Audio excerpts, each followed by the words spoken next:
Hello. Hello. Hello. Welcome to episode 11, Lookup List bonus episode. We are at Jenna's house today. We're actually in her husband's office. And I'm sitting in the most comfortable... Okay, first of all, this is Death by Southwest. Should have said that. Oh. I guess if people are listening, though, they're aware because they're in the Death by Southwest feed. So, but I am sitting in this chair, this desk chair. It's incredibly comfortable and leans all the way back, but I wanted to just make a mention of it because there's a good chance I'm going to move and it does some squeaking. It does a lot of squeaking. Yeah. So apologies in advance for the squeaking, but it's too comfortable to not sit in. I listened to the last bonus episode I did with Mark. Yeah, I didn't listen. How was it? I think it was good. He did pretty good. And you guys just did the traditional lookup list kind of thing. Yeah. Yeah, we did the lookup list you sent me. We did. And, we did it, I think, on Sunday night. And I wanted to get it. The goal is always to get these out before Monday morning, before the new episode. And so I really didn't have a chance to edit. I just went through, Henry barked a little bit. I took out stuff like that. But as I'm going through really quickly and kind of like fast forwarding, just making sure to get out the big things, all I could hear is, From you or Mark? Me. Oh. And Mark says like a lot, like this. And then he did like this and like.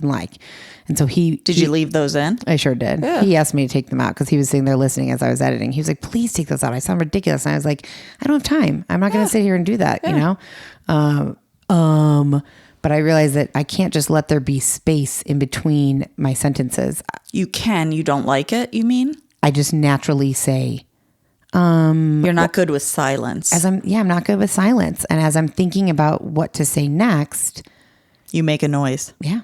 It really annoys me to listen to it. So I want to try and actively avoid that. And now all the people that maybe weren't tuned into that or attuned to that are now going to hear it. Every single That's true. That's fine. It's something to work on. That's true. And we are always trying to improve. So before we get into this lookup list for the Marys, the two Marys, I just wanted to, we've been getting some great messages on Instagram and I wanted to share two things. Anybody who's listened for a long time has heard us talk about Sherry. She is one of the first people to ever message us, and she continues to be a loyal listener and send feedback and thoughts and ideas. And she had an idea that I really liked, and I talked to Jenna about, is that maybe in the future, when we have some either more listeners or YouTube subscribers, which we just created a YouTube channel for the show yesterday. So we've no subscribers yet, but if you happen to go on YouTube, you can look us up. The handle is at Death by Southwest. And Sherry suggested maybe to do these bonus episodes on YouTube Live. We could still be recording on our external mics so that I can publish it as an audio episode. But if we do it on YouTube Live, then any listeners who want to can like watch in real time and comment and ask questions and provide feedback, because what I've noticed is that there are things in the episode where we're like, oh, I don't know, I'm not sure, put it on the lookup list. And we got an Instagram DM the other day from someone named Sean Thompson. His Instagram handle is Sir Putz a lot. And he sent us a message that said a wrecker is a tow truck. Typically the ones that tow tractor trailers are referred to as wreckers.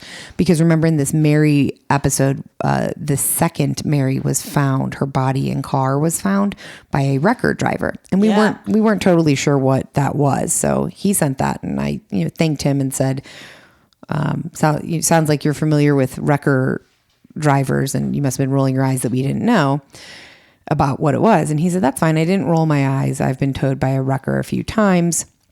It's something you wouldn't know unless you're in that business. I said, well, I appreciate that you didn't roll your eyes. Thanks so much. I said, it's been a learning curve that people find, roll their eyes that we don't know certain things or we don't know everything, but it's impossible to know everything. And we're just, we're being honest. We're learning as we go. And And he said, I did feel like I wanted to roll my eyes at the beginning, but I understand why you can't know everything and I got used to it. I must admit, I cringe when you guys don't know your way around or where things are.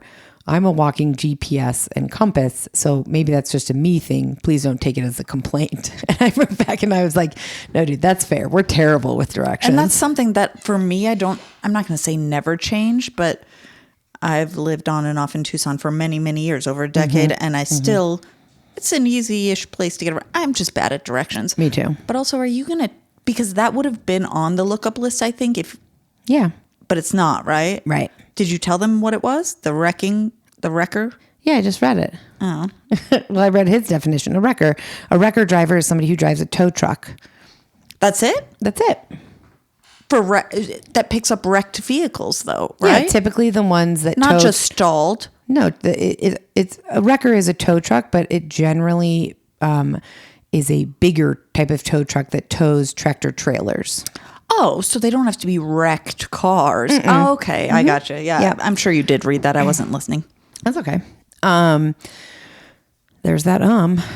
Anyways, I just wanted to mention those two things. I think that that's a cool idea that Sherry had, and I would love to start doing these bonus episodes on YouTube Live. Truthfully, the concern that me and Jenna have, or just briefly talked about, was that there's no editing to those. That is live and in the moment. So that's like anything that we say goes. There's no like, hey, make sure you cut this out later. You really have to think before you speak, or I do. Yeah. Also, I guess some of those things I know before I say them, when I'm going to say, like, obviously that like I want it cut because I say cut it. So I'll just have to keep my mouth shut. Yeah. On that. It's just more of it would probably keep it more concise, honestly, than these, because we know there's editing. So now it's like anything goes. But I thought that was a cool idea. We appreciated the feedback from Sean. We got another message, a lovely message from Chris in Perth, Australia.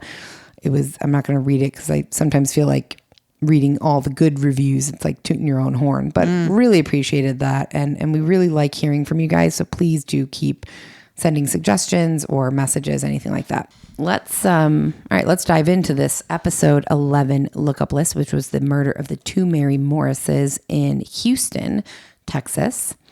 And the first thing on the lookup list is just more information about the underground walkway. We mentioned that in the kind of beginning fun facts about Houston stuff.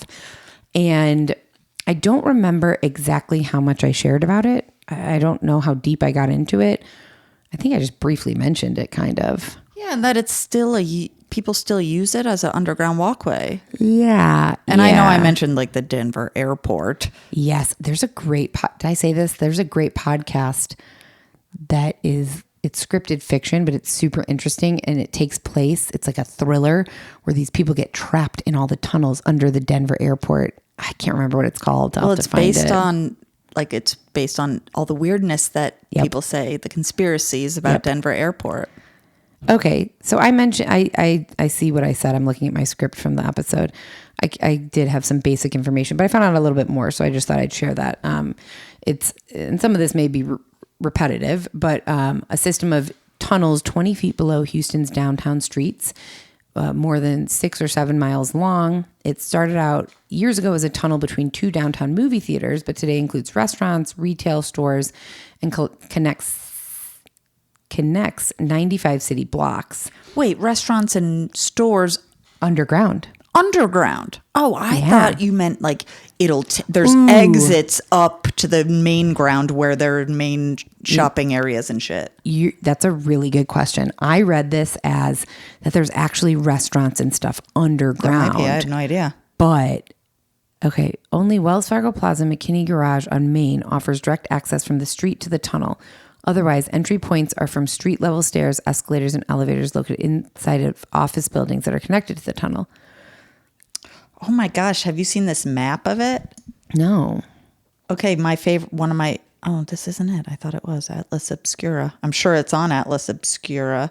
But yeah, I'm looking at, I think you're right. There's restaurants under there. Okay, that's what I read it as. That's like kind of how I took it. But like, this is kind of a shitty map. But look, if you glance here, I'm sure I could find a better one. Oh. That we could post on a social media. And then there's pictures of... Yeah. Okay, here we go. The tunnel is a series of underground passageways that with above ground skywalks link office towers to hotels, banks, corporate and government offices, restaurants, and retail stores, and the Houston Theater District. Portions of the tunnel also contain gift shops, newsstands, banks, technology centers, flower shops, copy centers, dry cleaners, and food courts, similar to a major shopping mall. So it is. It's like a shopping mall underground, and it apparently hundreds of Houstonians pass through these tunnels every day during the work week. Cool. So it's not a secret, but for people who don't work downtown, it kind of is like a total mystery. It's also the most extensive underground tunnel system in the U.S. That seems wrong, doesn't it? I don't know. No, I don't know. What do you think is more? I don't know. I didn't even know that this existed, so it'd be hard for me to say that. Me neither. I mean, the Denver airport. I know. Yeah, the Denver airport. I think about. I'm sure a lot of places will like usable underground. Like New York has an underground. Lots of places do, but like usable. Right, not like a subway system, like a walking New tunnel. Orleans? No, historically they have one. Yeah, I don't know. It's also air conditioned, which I thought was interesting. Well, I mean, think if they have stores and shops. So the tunnels were initially constructed in the 1930s and then expanded in the 1950s and the 1960s. They were constructed to give downtown Houston employees a speedy way to get to work without having to walk outside in the sweltering Texas weather. It also allowed employees to use the tunnels during their lunch break to quickly and easily go to the bank, the doctor, get a haircut, send a package, go shopping, or grab a bite to eat. Because they avoid crowds and streets and a lot of pedestrians and cars and all the crosswalks, Exactly. right? Okay. Exactly. Yeah. I wonder if you can drive like a scooter down there. Ooh, good question.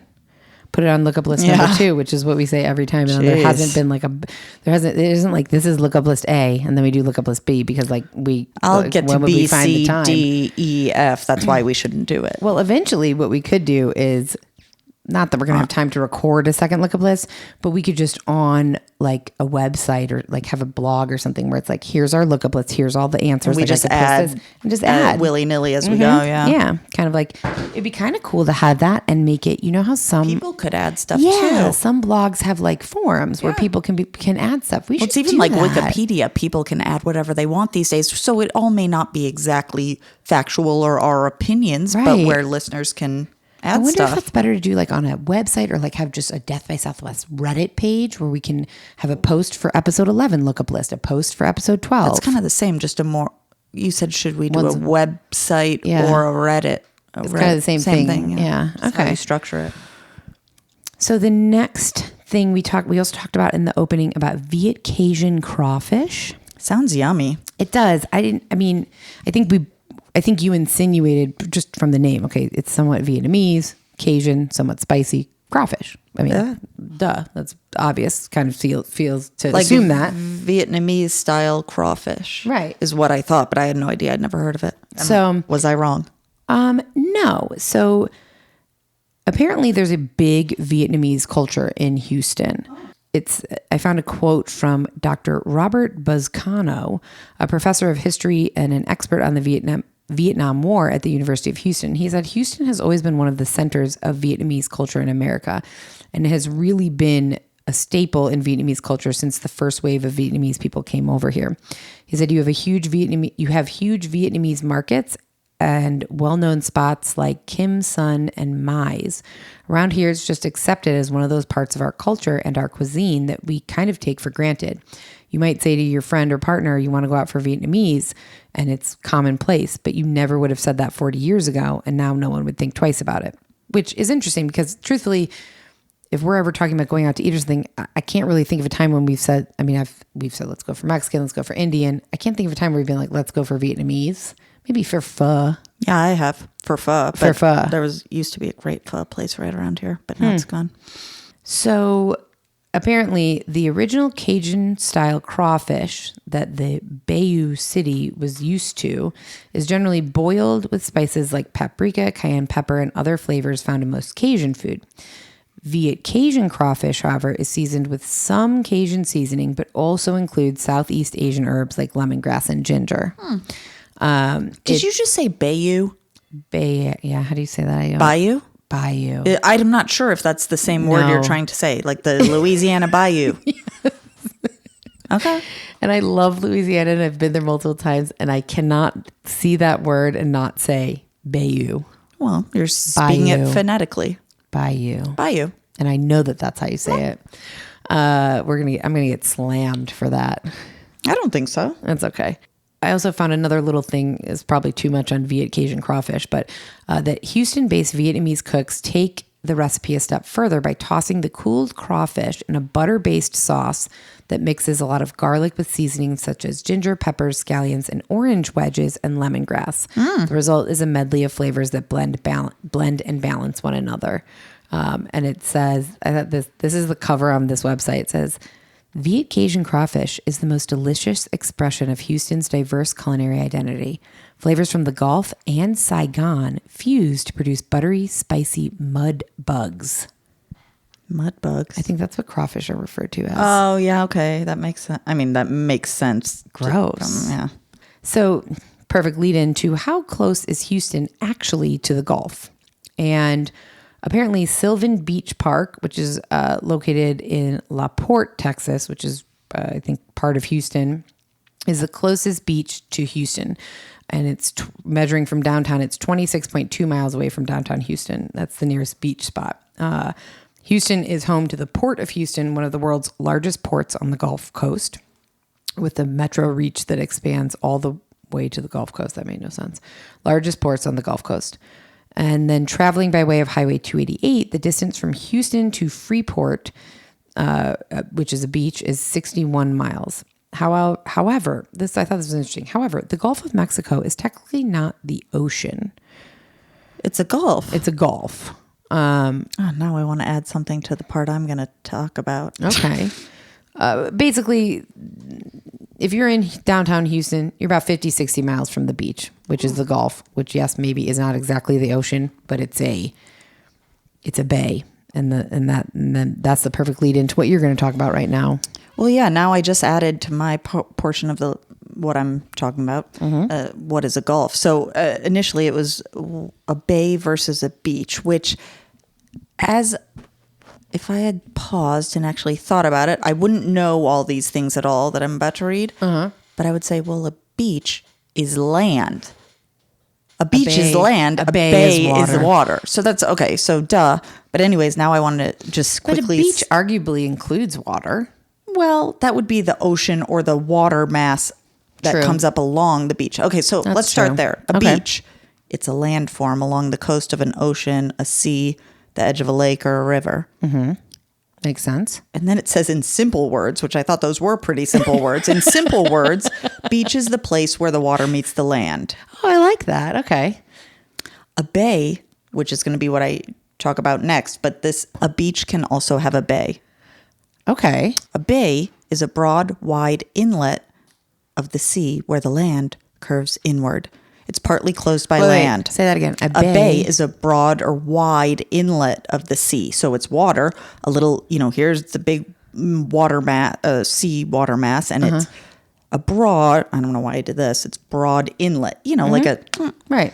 It's partly enclosed. Like a cove. Yeah, it's partly enclosed by land. A bay can be part of a lake, an ocean, or a sea, and it's generally smaller and less enclosed than a gulf. Bays make good harbors and ports and provide a safer place for fishing since the land around the bay can block waves and lessen the strength of the winds. And so back to the beach. Yeah, a beach is a landform. Beach typically consists, everyone's like rolling their eyes right now. No, but so this is what I was just going to say. I was literally just thinking this. That like as you're reading this, I'm like, okay, people are going to say, duh, I know what a gulf is. I know what a bay is. I know what this is. I'm sorry. We are both fairly intelligent, educated humans. If someone asked me to clearly define the distinction between what is a bay and what is a gulf, I could tell you what the Gulf is. The Gulf of Mexico. It's this kind of cove. It's this giant cove. What makes a bay different? I don't know. I couldn't articulate that perfectly. So this is the perfect example of things that, like, yes, I have some general idea. You have some general idea, but you are reading specifically what it is, which I think a lot of people wouldn't be able to know. And it's interesting. Sorry to interrupt you. No, that's fine. No, I just lost where I was. Not because of you, because I started looking something else up. Okay, so yes, I would have gotten as far as beach is land, bay is some sort of water. Sure. So I think most people know this, but a beach typically consists of loose particles, which are often composed of rock, sand, shingle, gravel, pebbles, or cobblestone. And then a gulf is another inlet from the ocean. I think this is the distinction because a bay can be from a lake, an ocean, or a sea, and is generally smaller and less enclosed than a gulf. But to me, the main difference is a gulf is an inlet from the ocean, which means bodies of salt water. Right. Yep. Okay. Well, there we go. That's good. That was informative. Fairly.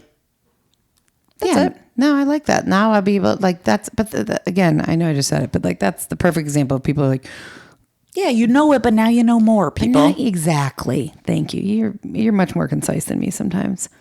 So we had said something in the beginning that Houston is so big that it can, I had said it's so big that it can fit at 655 square miles. It could contain the cities of New York, Washington, D.C., Boston, San Francisco, Seattle, Minneapolis, and Miami. And you were like, there's no way it can contain all of those at once. It has to be just, it contains one individually and the next individually. And I could be wrong, though, because you had said also, well, think about New York. It's mostly up. It's not like the hugest city mileage-wise. Yeah, isn't there a better way to... I guess mileage, not acreage. Acreage makes me think of area-wise, like area. There you go. Thank you. And so initially we didn't know. So I looked it up. And so Houston is really big, 655 square miles. But I looked up New York City square miles, and that's 300.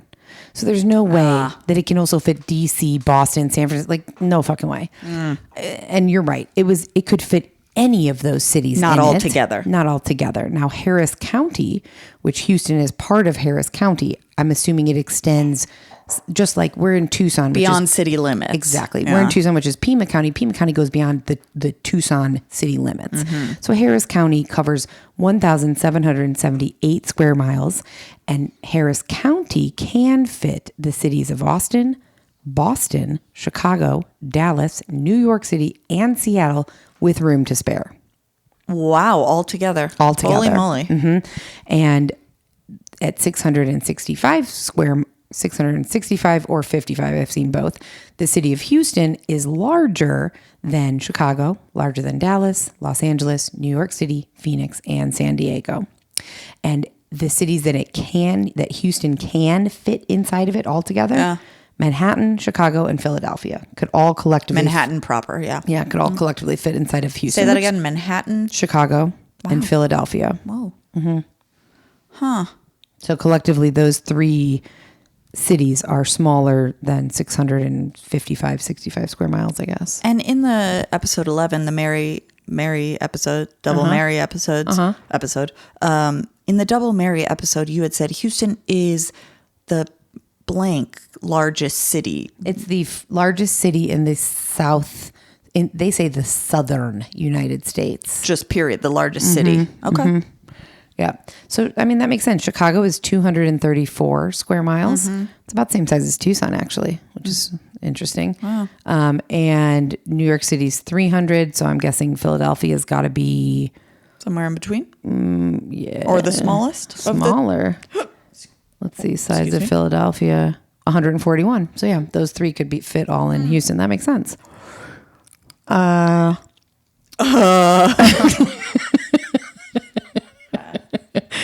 So, and I almost just did it again. So now I'm just going to say so instead of we talked about accelerants because Mary number 1, Mary Lou Morris, was found in her burned out car and her burned body. Remind us and myself, I think I know, an accelerant is what starts a fire. An accelerant is a substance used to aid in the spread of fire. Yeah. So if you find so like if somebody's house burns down and they investigate and they find that there is presence of an accelerant, like a big gas can, right? Then it's arson because somebody's purposely trying to spread the fire. Whereas if it's an electrical fire by accident, there's no accelerant. Put this on lookup list A, B, C, D. Arson could still be even if it's not intentional. Like I'm smoking a cigarette and I toss it, and there happens to be, not that I would do this, a gas can nearby. and then they find the gas obviously spreads the fire. I wonder, it's maybe like secondary arson. It's such a good question. I have to look it up right now. So arson does indicate intent. To commit arson, someone starting a fire usually must intend to start it. Okay. In some states, deliberately setting the fire is enough to show intent, but in other states, the person must also intend to damage property or know that damage will result. Accidentally setting fire to something isn't considered arson unless the person's acts were reckless. So I think in the episode I had said that Mary's body, that the investigators had claimed that the car had burned so hot and so quickly that a typical accelerant like gasoline couldn't have been used. Do you have a list of typical accelerants? I do. So this doesn't make sense to me now because they're saying that a typical accelerant like gasoline couldn't have been used because it burned so hot and quickly. But I found something that says gasoline may ignite from a nearby spark, flame, or even static electricity and become a fireball with a temperature of 15,000 degrees Fahrenheit. Oh no, the ignition temperature is around 495 E. Well, and how do they know how quickly it burns? Anything. Like, how do they know it burned super quickly in her car? Oh, okay. Gasoline burns at 495 degrees Fahrenheit. Sorry, I'm like learning this. So how do they know it burned so quickly? I don't know. That's a great question. I don't know. But maybe based on like that somehow they can tell that everything was pretty much burnt up around the same, like it's the same amount of burnt. Yeah, I'm not sure. That would have been a good thing for me to look up before this. But oh my God, that's why I said we should never have a secondary. I can go on with questions forever. Well, right, because there's always more. Like, I'm not an expert on fires or accelerants, so there's always more to learn. Let's backtrack a second. So the most common accelerants are petrol, which is gasoline. Must have been a British website I was looking at. Kerosene, mineral terps, and diesel. These accelerants are generally complex mixtures of hydrocarbon molecules. They have similar chemical properties, but their boiling points vary. So many so-called accelerants, like I just said, are hydrocarbon-based fuels. They are also referred to as petroleum distillates. And this list is even longer. Gasoline, diesel fuel, turpentine, butane, and they're also known as ignitable liquids. So we had talked about this because the investigators had said maybe manure was the accelerant used. Mary used manure in her rose garden. She had horses. And so it was interesting. It's an interesting question because if it was manure, which I don't think was ever determined, you would assume that if it was manure was the accelerant they found, well, then that's going to point to her husband because who else is going to take manure from her? I mean, I guess he can get manure anywhere. That's true. Yeah, they didn't. I don't believe you specified, and maybe there's no way to tell. Right, where the manure was from. Right, like where the manure is from. Was it from her horses and her roses, or was it just random from the manure? random farm at the end of the road? Right. Also, that makes me think about the random farm at the end of the road. Was there a random farm at the end of the road? Probably. No, around my home. Oh. Like, hopefully no one throws us. I don't know. Let's not go down there. But yeah, I see what you're saying. Yes, yeah. Yes. So fresh manure is apparently high in nitrogen, which makes it a natural accelerator. It burns at 300 to 400 degrees Fahrenheit. And if I keep the part in about 3 minutes ago where I was actually looking things up in the moment, talking about how hot gasoline burns, it ignites at 300 to 400 degrees. But then I found something that said that it burns at 15,000 degrees Fahrenheit, which to me seems, I mean, that indicates much higher burning than manure. But I guess ignite and burn are two separate things. Yeah. Do we know any firefighters that we can have on here? Yes, I was just thinking we should have Adam on staff. Yeah. And I could just text him, email him questions, and we could say our expert Adam. Yep. Oh my God, we should totally do that. He would love it. Okay, so that's about... that is not all that there is on accelerants, and I don't even feel like I really answered anything specific. None of that was very helpful, but that's because there's far too much on accelerants. It's the tip of the iceberg. Yeah, and we'll be here all night. There you go. So we're gonna move it along. But if any listeners have additional insights and or questions, specific accelerant questions, we can find out hopefully and then answer them just as like a ending to the next bonus episode. Totally. Bonus episode, yeah. Totally. The next one is it's all you. What are the requirements of filing a missing persons report? Yes, ma'am. So in general, thank you. So in general, none. There are none. So I think, I don't think I know anyone can be a missing person. I think a lot of people, or perhaps a lot of people, I think some people may think that only children or adolescents, teens can be filed as a missing person. That's not true. It's not just limited to children. Adults can be reported as missing too. And there is no waiting period. And this is something I think we might have touched on in a different episode. I think you're right. But I briefly thought I knew you had to wait a certain amount of time. 48 hours, right? Yeah. And maybe that all stemmed initially from, no, that's something else. TV shows, I feel like. Well, yeah, it says in many shows, movies, whatever, people have to wait 24 to 48 hours to report the missing person or people. But that waiting period doesn't really exist in real police offices and investigations. As soon as you know an adult, child, a person is missing, report it to your local police. Oh. And then just some additional stuff. So if you are going to report a missing person, there's some like helpful things, which some of them are common sense, but also if you really and truly believe your loved one, friend, whomever is missing, maybe you're not in your full brain, logical mind. So bring the right information. Police need as complete a description or a picture of the person as possible. So when you report a missing person, bring one or more clear photographs of them, preferably from shoulders up. I'm not sure why. Wouldn't you want the whole body? Anyways, a clear physical description. So your best known height of the person, weight, age, any identifying marks like birthmarks, tattoos, piercings, their date of birth, their social security number, if you know what they were wearing when they were last seen, and who they were with, if anyone, and any vehicles that might be involved, if any. And then details on any of the people or persons that they may have been with. And then it's like special factors, I guess. Police may do an expedited search. This kind of bothered me because any missing person to me is important to hop on it and start that search. Right. I also know that they have to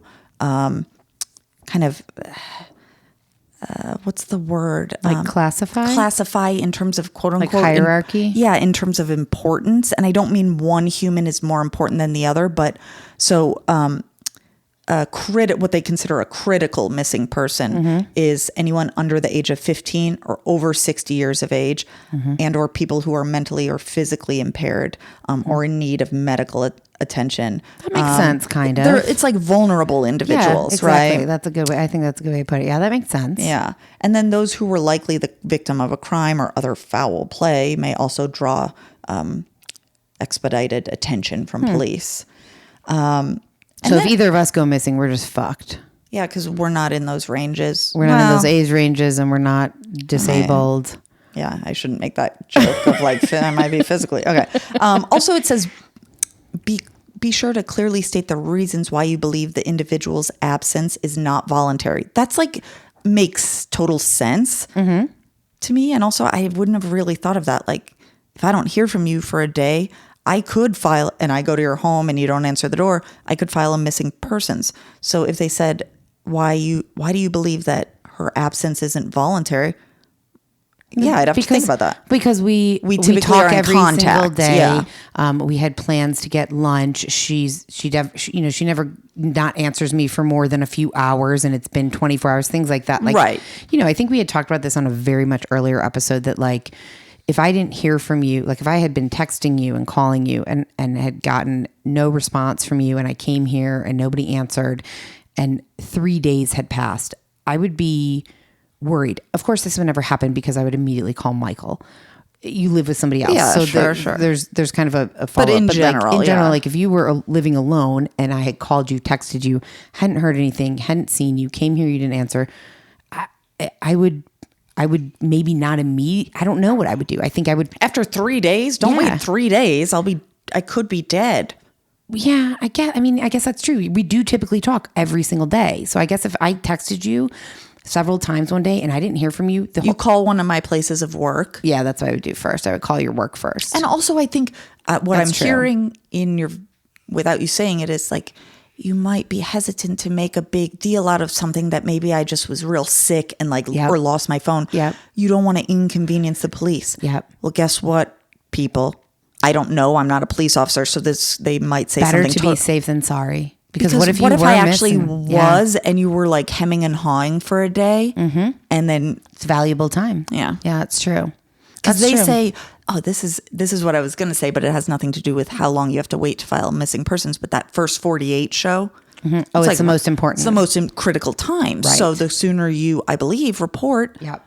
Yeah, that's true. There's a new TV show on Hulu called Alert. And it's with, the only person I know in is Scott Kahn is in it. And it's basically, they work in the missing persons department. So every episode is a different missing person. And it starts off like with the main missing persons, police officers and their life and backstory. And then within a few minutes, they all get an alert on their phone of somebody who's been reported missing. And it's like that Amber Alert that we get on our phones often. And then that episode follows trying to find that missing person. And what's interesting is the two main characters, their son, they got into this because their son 7 or 8 years prior had gone missing and was never found. This is a fictional show. This is a fictional show. Yeah. It's medium. It's okay. I like it enough, but I think like the Amber Alert, I believe, and I haven't, of course I've gotten Amber Alerts or I see them on the thing driving on the freeway. And I know there's something on Hulu that I haven't watched, but I think Amber Alert. Yeah. It's named after a girl. Well, right. That's where it came from. Yeah, I didn't know that until recently because I almost picked that as a case. Amber. Well, it still could be a good case. Yeah, I had no idea. Okay, but Sorry. that's okay. I think Amber Alerts are now go out for children and elderlies. Oh. And maybe they're called something else. I don't know. We'll have to not look that up or look it up. Okay, so a couple other things. So, well, this was kind of interesting, actually. Nah, it's not that interesting, but I'm going to read it. So, it says know what to expect after they're hopefully found. Oh, I think that's useful. Hopefully the missing person will be found, hopefully quickly, and before any harm happens. If they turn up on their own, if I file a missing persons and you show up here, obviously make sure to inform the police to call off the search. If police find a missing adult whose actions of being missing, quote unquote, were voluntary, the police may not disclose where the person is unless that person gives them permission. So just because you if I file a missing person report on you and you're found and it was and you say, I meant to go away. They might not tell you why. They won't tell me where you are. Right. They will just say you are safe. Oh, that makes sense because maybe I'm trying to escape you. Exactly. Yeah, exactly. And then the last thing, so I think hopefully we can post this on the link, show notes. The show notes, this link. There's a missing person checklist. So it helps. So if you suspect a person is missing, the following actions that you can take. And it really says call your local law enforcement and then file the report. And then it goes through a whole checklist, basic information on the person. So name, date of birth, nickname, address or previous address, physical description, eye color, hair, blah, blah, blah, blah, blah. Habits and personality of the missing person. So do they smoke? If so, what brand of cigarettes? Do they drink? If so, what type? Do they chew gum? What are their typical recreational activities? Does the person have any particular banking habits? Are they a religious individual?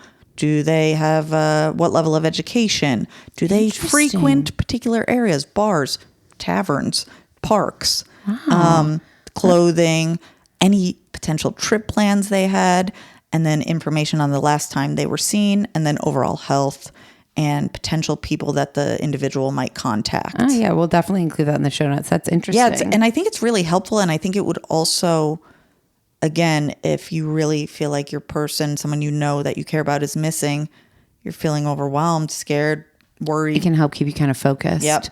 I feel like if I go missing, you could find me by following my trail of gum. My chewed up gum that I spit out, you'd be able to find it. You know what my favorite brand of gum is? It's important to know in case I go missing. Ice something in the shaky pack? Yeah, in the big bottle. What is that? Ice? It's called like sparkle gum or something. Yeah. I like it.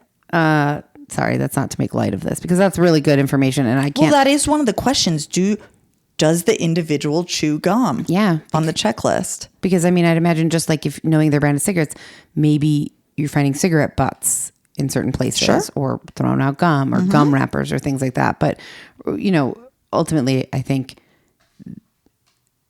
it would be just, I can't even imagine having a loved one go missing, because it's that unknowing. I mean, look, having somebody get sick or somebody be murdered or get sick and die, or get injured, all of those things are absolutely awful.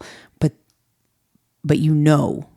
that has happened. Yeah. Whereas having somebody go missing, it is just, you are in a constant state of limbo and wondering. And I feel like that would be beyond torturous. Mm-hmm.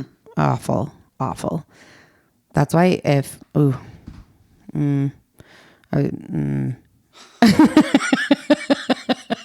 going to say, that's why, like, if and when, I know that's already happening in some ways, but not always, but like that you can get like a little chip, an RFD chip implanted in your hand or stuff, where like I just scan my hand, it unlocks my door. But if I ever go missing, unless I have that chip, I'm trackable. Right. It's like the dogs have the chips. Right. Yeah. What else is it tracking? Your phone's already that. Like, that has to be a part of this. Like, if your phone is on you as a missing person. It has to be on, though. It has to be on the person. Mm-hmm. But I'm guessing a lot, probably not all, but some people that are like abducting people know to take their phone. And, of course. That's but what not I mean. all. I'm sure there's some stupid not idiots. All, but know to take their phone, or know, your phone does track you unless it's off, and then it doesn't. Right. But also, if this, whatever you said, implanted up here, your tracker thing becomes commonplace in however long. Sure, then people will know and they'll cut it out. Exactly. Yes, that's true. But the smart thing that makes me think that the smart thing to do would be like, if that becomes a commonplace thing, you go and you are the only one who knows where it's been implanted. Because I could get it implanted in the corner of my hand, or behind my ear, or behind my kneecap, or whatever. And what is somebody going to, fucking dig into all aspects of your body? Well, then they'd kill you, and that's a whole nother thing. Exactly. So I think that, like, if that ever becomes a regulation kind of normal thing, it shouldn't be that every single person who gets an RFD chip gets it in their hand. There's 30 locations on your body you can get it. I know you're shaking your head, you would never get it. And part of me thinks I would never get it. And then part of me also thinks I'm being tracked in every other possible fucking way these days. But what if you ever want to do something that, maybe it's commit a crime where you're not, maybe there's a way to turn off your RFD. Maybe. Is that even right? I keep saying RFD. I have no idea. I've never heard that. I think that is right, but I will sound like a real idiot if that's not correct. I didn't know. Of course, I can imagine that's happening. RFID. What does it stand for? Radio frequency identification chip. Yeah, I mean, I don't like it. Yeah, I know. That this leads me, and then we have one more thing that I'll talk about, and then we'll be done. But that also leads me to something else that I read about that's really scary that's happening. Those Apple tags. Have you heard of this? You have not. Okay. So, and I don't have one, but Apple tags they look like this. Turn your computer a wee bit. It just looks like a disc. Yeah, it's an air tag.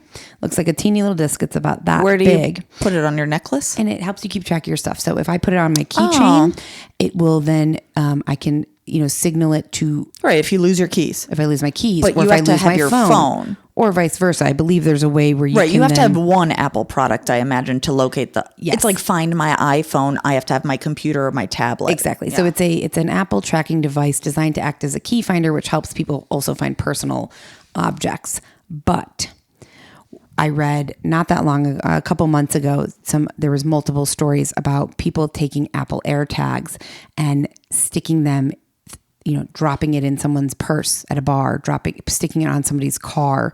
And so you then know where they are at all times. You can easily find them for malicious reasons. Yep. Or I think about people who suspect their lover partner is cheating. Mm-hmm. I guess a lot of couples, which I'm going to say this. I think it's a bit odd when couples track each other's location. I do too. Because again, if people say that's a safety thing, maybe it is if I'm going like abroad without Michael or something. But like my phone is a tracking device. So Find My iPhone, I've used it sometimes. Me too. So it wouldn't work because once I left my phone at a bar, didn't realize till the morning, and I did track my iPhone. And I was like, damn it. And it went right to the bar. Very useful, but I was hoping and praying it was somewhere in my home. Right. So if my phone had been dead, it wouldn't have popped up on Find My iPhone? Okay. It would not have, no. Okay. So there's some, so I just found this, there's some controversy. On the tag thing? On the Apple AirTag. So 2 women recently filed a class action lawsuit against Apple alleging lack of protections the AirTag has against stalking. One victim discovered that her ex-boyfriend had planted an AirTag on her car, while the other found multiple AirTags in her child's backpack that she suspects were placed by a former spouse. So it's a really easy way that if that AirTag is on you, whoever bought the AirTag, it has it synced to their phone. They can track you anywhere. And there's a rising number of stalking cases involving Bluetooth tagging devices. And it's creepy. It's super, super, super, super creepy. How much is an AirTag? I don't know. We'll go back to that main page. I bet it said like where you just typed it initially in. $100 for 4. That's pretty accessible for 4. I mean, not for everyone, but I mean, it's not astronomical. $25 to $30 for one. Yeah. So, and it's so small that it's so easy to, and this quote says, if you're someone who forgets your keys or your purse or your child and you want to track them, this is a great way to do that, which I agree. I lose my stuff all the time. I'm forgetful and I lose things all the time. But, and of course there's also a Samsung Galaxy Smart Tag. So Apple AirTag, same thing. And the companies obviously say like these were never designed. They're designed to give people peace of mind, not to make them nervous. Well, just like any of this technology stuff. Right. But, I just remembered that this, I don't have the specifics, but this is the first thing I heard about this was a while ago, maybe a year ago. And it was that this girl was being hassled by a guy at a bar and he, unbeknownst to her, AirTagged her and then like left her alone but AirTagged her and then went to her house and like raped her because he was able to follow her home and know where she lived. I mean, and that's scary because it is, think about it, with your purse and stuff, it'd be super simple for somebody if we're out at a bar or, standing in line somewhere to just boop into your purse. That's what I wanted to say, and this is not meant to be like a sexist comment, because I know anyone can carry a bag or a backpack, and a lot of people, females, males, and everyone in between, or all or nothing, can carry any kind of bag. So I'm not saying that, but let's just be general for a moment. Typically, women are the ones carrying purses. Right. So if I just look at myself versus my husband, I carry a purse. He happens to not. And so if I want to throw a little AirTag on him, because I'm suspicious of something. You got to get it in his pocket or something. Well, and then he's going to find it before I find a teeny tiny AirTag in my big bag, right? So if I get it into his back pocket, fine, it'll be there for a period of time, but he's going to find it very easily when he sticks his hand in his pocket. Yep. So I think anyone who carries a purse or a bag is more vulnerable to being, as I'm going to say, AirTagged. That's true.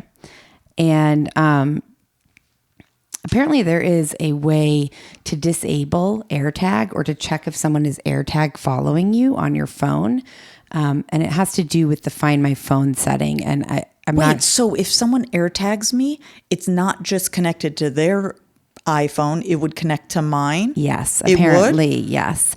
And so they recommend that you turn that setting off. Yeah, turn that setting off. Or if you have been somewhere where that could happen, you check. Yeah, and it has to do with the Find My Phone. And or turn it on if you know that someone, if you're open and willing for someone to AirTag you for whatever reason. Right. I'm going to look into that. I will look more into the AirTag thing and if you can disable it and whatnot, because I do think that's important information. Maybe this is something that tons of people already know, who knows, but we'll try to include that on a future episode rather than sitting here and trying to research it as we go. So the very last one, and then we will wrap up this lookup list, was about the jewelry being melted onto the body, which obviously jewelry can be melted, or maybe not obviously to everyone, but you can have gold, silver, whatever jewelry that you take to the jeweler and they melt it down and into something new, or just melt it down and give you money for it, things like that. But specifically, I think we were talking about because Mary number one when her body was burned, even though her wedding ring was taken, there was other expensive jewelry that had melted onto her body, and they were able to determine that. And I think we were trying to figure out like, well, how much did it melt? Like, did it melt to a nothing? Right. Or did it melt a little bit where they could determine it? I'm not going to lie. This is another one that's... Don't lie. I won't. This is another deep, dark hole. Because a lot of the information that I found when I was Googling this, which my Google search history is... Yeah, I'm scared for you. I'm scared for me too. Came out about cremation. And when people are cremated, that body is burned, and possibly with jewelry, often obviously with clothes and things. But well, I imagine they actually, if it's being cremated, don't they try to take off all the jewelry and stuff? Sometimes I read that some people want their loved ones to be cremated with their jewelry. The stuff. Okay. Yeah. But either way, they're cremated at a much higher temperature than most bodies who are accidentally burned. Or intentionally, but not in a cremation machine. Right. Yes. Yeah.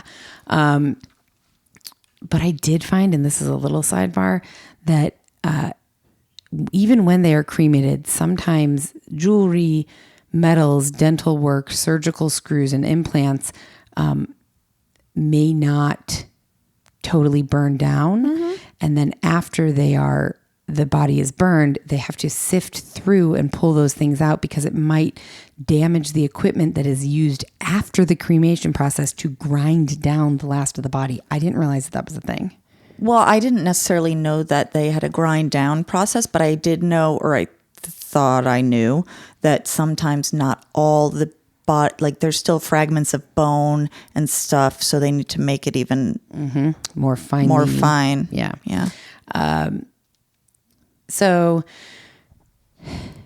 it depends. I mean, it's really is. The answer to this is there is no answer. Because it depends on what stones are in the jewelry. Is it gold? I'm sure all that matters. Was there an accelerant used? This is too big of a thing. It's just a very vast question. But I did find this was kind of interesting on this forensic website that even though, and this is a little graphic, but although charred bodies are generally not completely destroyed, it remains a difficult and challenging task for the forensic physician who is expected to determine the identity of the victim, the presence or absence of signs that indicate whether the person was dead or alive before the fire broke out, then the cause of death, things like that.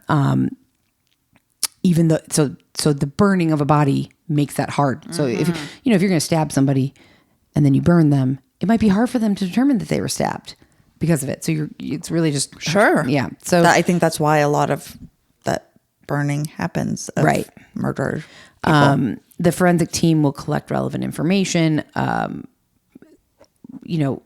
position of the body when it was burned, the temperature when they find the body, which obviously if it's much later, it wouldn't matter. And then a macroscopic examination of the body, which is recovering any jewelry, watches, any, it said tattoos, which seems like that would be the first thing to burn off. I can't imagine that would exist. And then also metallic objects, which are highly radio opaque, and that's easily seen on a machine called a PMCT. Like maybe like cavities from the teeth? Yeah. Or a I don't know if a defibrillator is like some sort of metal, but an body implant, like you said earlier. Yeah. So a PMCT is a postmortem computed tomography where they're taking, it's kind of like an autopsy, but it helps to perform almost an autopsy on bodies that have been advanced decomposed bodies, detecting postmortem gas, things that can help get more info in a situation where it might be difficult. It's like a CT scan for dead people. Yeah, I was thinking, okay, it's good you said that, because I was thinking like I was picturing in a weird way, like how because you said macro something, so like not micro, like not minuscule, but like taking a bigger picture overview or a bigger look. Yep. I was thinking like a metal detector over sand. Yep. It permits a preliminary and detailed 3D reconstruction. Like the wounds, entrance and exit wounds, bone fractures, things like that for gunshots, for anything. Cool. So cool. Interesting. Innovative. Yeah. Innovative and interesting. Certainly there's a lot more on that. But again, these lookup lists could go on all night long. I just want to say something before we sign off. So because I said, oh, if my phone had been off, dead, would Find My iPhone wouldn't work. Well, when I just went in to Find My iPhone under Find My Network, it says, participating in the Find My Network lets you locate this iPhone even when it's offline. That means offline, not off. Right. In power reserve mode. Mine's always in that. And after it's powered off. Oh, really? How is that possible? I just watched an episode of FBI where they were like tracking this guy and then they're like, he turned his phone off. We can't track Right. it. That's what I see on all the shows. Like, that's how you stop people from tracking you. But maybe it's last known location though. Although that's not what it sounds like. I don't know. We'll have to look into that too. We got a lot of things to look into. Now I feel overwhelmed, although it's fine. Track me, world. I don't care. I'm not going anywhere. All right, guys. Hopefully this will come out tomorrow. It is Friday night, so we'll see. You'll either have this on Friday or Saturday. Saturday or Sunday. And then we will be back on Monday with the episode we just recorded yesterday. That's right. As always, thank you for listening. Please send us a DM, an email. Write us a review. Please write us a review. Follow us. Yeah. Follow us on every social media. We are at DeathX Southwest. And we now have a YouTube, so go subscribe so maybe we can start doing these on YouTube Live. Happy Friday. Thanks for listening. And happy Friday. And have a nice weekend. yeah, have a good weekend. And we'll talk to you guys soon. Bye-bye. Bye.